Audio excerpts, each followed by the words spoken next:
How's it going, guys? Hope it's going well. My name is Matthew Miller, and this is Matt the Mountain Man. I am a student at Clark County High School, and I'm going to be talking about some survival skills you may need.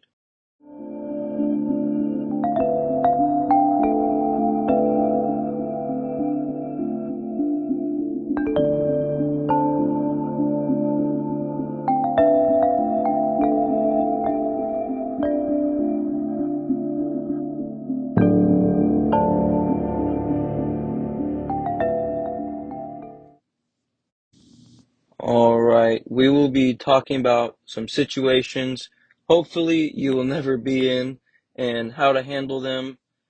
We'll be going over some essential needs for survival, kind of just the basics, as well as certain skills you may need.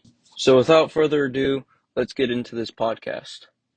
First, we're going to go over some situations and terrains that you could be in, like rainforest, just a regular forest, desert, snow, mountain area, stuff like that.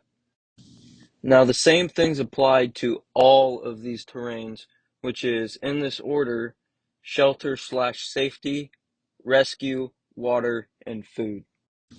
Now, the reason why rescue is second on the most important list is because first you need to make sure you're okay and you're alive before you can start thinking about anything else. The goal is to survive. You can't focus on being rescued unless you're alive and well enough to make a signal fire or something like that. The main thing is that you're live and in good condition. And one of the main ways to do that is to immediately focus on shelter. The reason this is so important is because nature is crazy. Without shelter, without a way to keep you warm and protected from nature, you will not survive. A good way to find shelter or make your own is to find a already naturally made sort of halfway built shelter for you in the woods or wherever you are. Most of this podcast is going to be centralized around a regular wooded forest. My advice is to find a tree or section of land that would, one, shield you from the wind and cut down on the time it makes you to actually make the shelter. Another key point is to make sure your shelter is only big enough for you. You want it as small as possible so you can trap heat in easily. So let's say hypothetically you found a tree that you could build off of. At this point, I would find a stick or deadfall to lay up against the tree as like the spine of your shelter.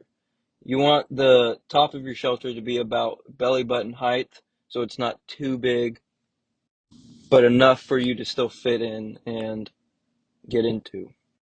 Now that you have the sort of spine of your shelter, now you just want to find other sticks and debris to lay up against that stick you laid on the tree and kind of make ribs around that spine. Once you have the ribs pretty dense and put up around the spine, then you need to focus on the roof. Now, the roof can be out of many sorts of things. You can use pine branches, work very well, leaves, and turf. What I call turf is just pine needles and leaves that you find on the ground. Those in high quantity make really good roofs and can trap heat and keep the rain off you or snow. Now, when I say high quantity, I don't mean just cover all the sticks until you can't see it anymore. You need to layer this thing very well. And the reason is for like wind or rain, it can beat on your shelter and cause problems and holes, and even just gravity itself. You need to have a lot of whatever you make your roof out of. It would also be a good idea to put leaves or pine branches inside your shelter just to add more of a cushion inside, and that in itself helps heat stay in the shelter and keep you warm. Okay, so the next part of shelter and safety is you got the shelter, now you need safety. Now the safety part is completely revolved around fire. Fire is one of the most important things to have. You can cook with it, you can be rescued by it, you can boil water with it. It is an essential for obvious reasons. Now, how to start one. If you have a lighter on you, that would work temporarily. The best form of a fire starter is just a regular sparker. It will last you a long time, and it's really more efficient than a lighter because it'll last longer.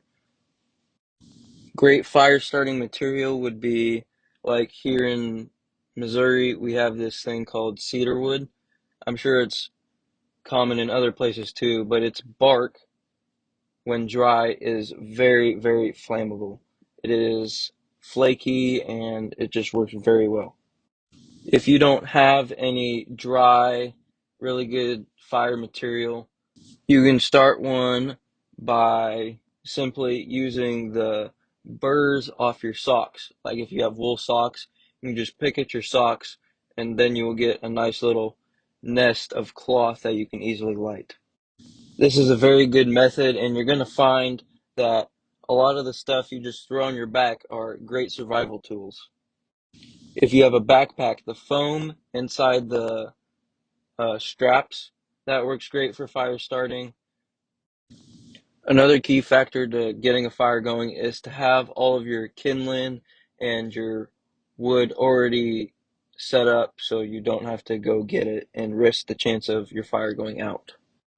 Once you get your fire going, a method I use is to kind of create a wall around the back side of your fire with either like wood or just create a wall with the materials around you. So then the heat will reflect off that wall and towards you and your shelter. It works very well. I use it all the time and it just works really well. All right, the next thing, once you're safe and you're okay, is rescue. Immediately focus on rescue. A good way to do this is a signal fire. I don't know, just any way to get like a plane's attention, depending on where your terrain is. The worst case scenario is rescue is not coming to you. So now you have to navigate yourself and get yourself out. Things to look for when you're off by yourself trying to find civilization is listen for cars, running water, or jets in the air. And we all know what those sound like, just the distant roaring, are all great sounds to hear. You can also make a compass using your phone and if you have a straight needle-like piece of metal. So your phone has a magnet in it. If you rub the metal against that magnet for several minutes, it will actually cause the needle to be magnetic. Now, once you have the magnetic needle, if you find a still puddle of water and find a leaf and put the metal piece on that leaf, it will point in the direction of north and south, so you know where your north and south lines are. That can lead you where you're trying to go. Before you trek off on your own, in the case that rescue is not coming, you need water. You can only go 2 days without water. Things to look for water. Running water is always a good source of water that you need. It's not as dirty as maybe pond water or just an area that's sitting still. You can also boil or filter water yourself. All you need is a container like a bottle. If you cut that in half and then use the top half to put rocks, moss, sand if you have it, and even pine needles. And then pour your water through that and make sure you put holes through the cap of your bottle so when the water trickles out, it should be a lot more clean than it was. From there, you can boil the water after you filtered it. Obviously, this is not ideal, but it'll keep you alive. If you're in a snowy terrain, you can just get some snow and make sure it's clean, and then you can boil that even. I know some plants like cactus even and there are plants in like the rainforest, I'm sure, have tons of water in them. There's ways to cut those open and drain water from them also.